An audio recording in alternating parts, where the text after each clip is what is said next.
Hello, good morning and welcome to Business with me, Sandra Esenam Apenu. And do you know that Susu Collection has evolved from door to an online collection?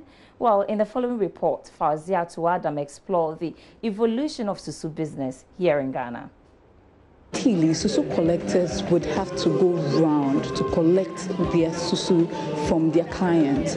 But right now, with the emergence of social media and the mobile money, Susu collectors have their clientele under one platform to collect Susu. You don't need to be present to take your money because your money can easily be sent to you via mobile money. Susu, which is derived from the Akan language, means small to show the saving contribution of people on daily basis. Susu Collection is an ancient traditional way of banking in Ghana. The clientele of Susu collectors spans through traders, salaried workers, artisans, among others. Emmanuel Susu owns Fidelio, a Susu company located at Tiptoe Lane at Circle. He has been running his business for over 5 years now. The general manager of Fidelio tells me about the impact of the current banking crisis on their Susu business. I'll say a yes, and then it's on the positive and the negative. You know, any issue that, let's say, happens, it comes with gains and negatives. As the leading brands, or I'll say the tier 1 banks or institutions are showing some signs of problems to the public, it also gives us the opportunity to come out with good options, alternatives to the saving public. Because the negative side is people will come out and say, if the tier 1 institutions are failing, then how much more you, the Susu institution?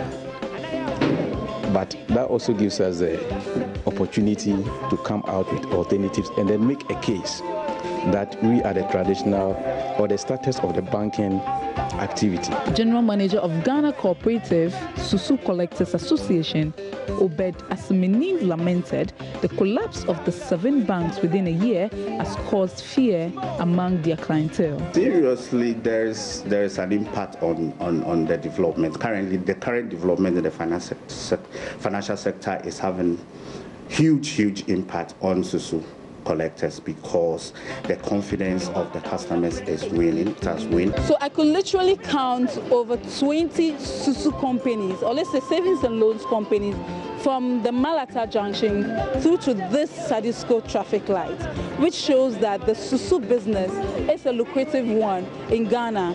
But recently, with what is happening in the banking sector, many people have lost hope in Susu collectors and in the banking sectors. Or maybe some might have argued that the best way to save your money is with the Susu box. For Joy Business, Fawzia to Adam. The owner of GN Bank, Dr. Papa Kwesi Ndom, is making a passionate appeal to the government to support local banks. His appeal has been influenced by the panic withdrawals that has hit most local banks. The current panic withdrawals have been influenced by the closure of first UT and Capital Bank and then the additional 5 banks. It has even led to some moving their accounts from local banks to foreign ones.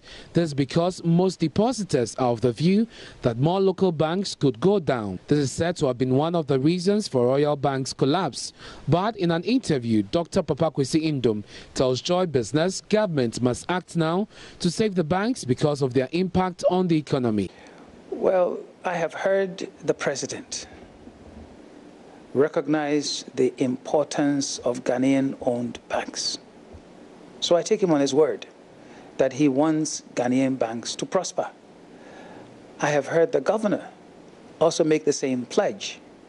So all that we would ask for is the translation of those ideas, of those beliefs, of those pledges into reality.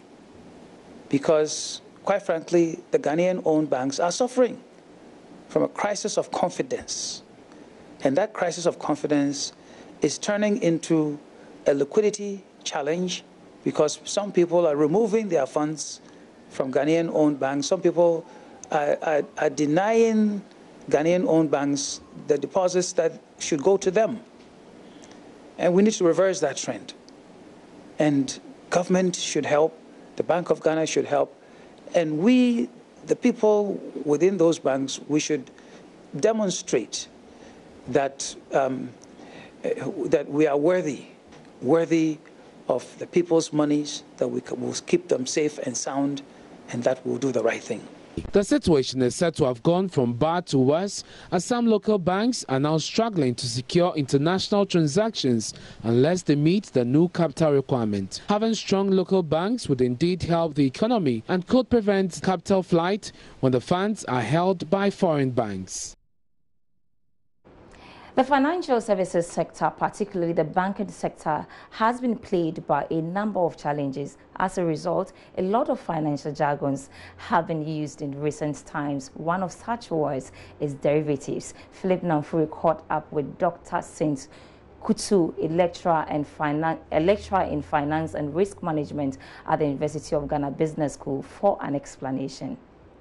When we talk about derivatives, it's just a security that derives its value from an underlying asset. Okay. Let me explain further. Okay. Let's assume that I own 100 hectares of corn farm in the north, and then I decide to sell it to you today. Even I would harvest the corn somewhere in November. Okay. So we can enter into a derivative contract. Okay. It's a forward contract, to be specific, because it's customized between the two of us. And then everything will be agreed today. The price, the quantity of bags that must deliver, and the time of delivery. Okay. Now, if you assume that the bag of corn is 100 Ghana cedi today, and then in November we don't know how much it will be, I'm thinking that the price of corn will drop. You're also thinking that the price of corn will go up. So we agree that, okay, I will sell the corn back to you today at 120 Ghana cedi. So from now to November, let's say we get to October, the price of corn dropped to 90. Okay. And then beginning of November, the price of corn dropped to 80. Okay. So it means that for me, the derivative contract is valuable to me. So you notice that the value is derived from what? The corn. Okay. Exactly, because I will sell something that it being sold in the market at 80 Ghana to you at 120 Ghana cedi. So that's what it means, that the contract, the derivative is a contract between you and I, that we will exchange the corn and you give me some money. But the value of that contract is based on the price of the corn. And the corn is the underlying asset. So derivative is just a security that derives its value from an underlying asset. Okay. From the explanation you have given, yeah, I can see that they wanted to avoid some risk, the hypothetical you were given. Exactly. So can we say that derivatives are more or less a risk management tool? Exactly. Because risk management, one of the tools used to manage risk, financial risk, is derivative, because it's a subset of risk management in general. Because mostly you either use it for speculation or even to manage existing risk. That, for instance, changes in prices and interest rate. It's something that exists, and you think that going to the future, your expectation is that it will change in one way or the other, which will not be to your benefit. So you can use derivative to manage such risk. Okay. Because risk, you cannot eliminate it entirely, but you can manage it. That's all for business this morning. Thanks so much for watching. My name is Sandra Isanamapeno.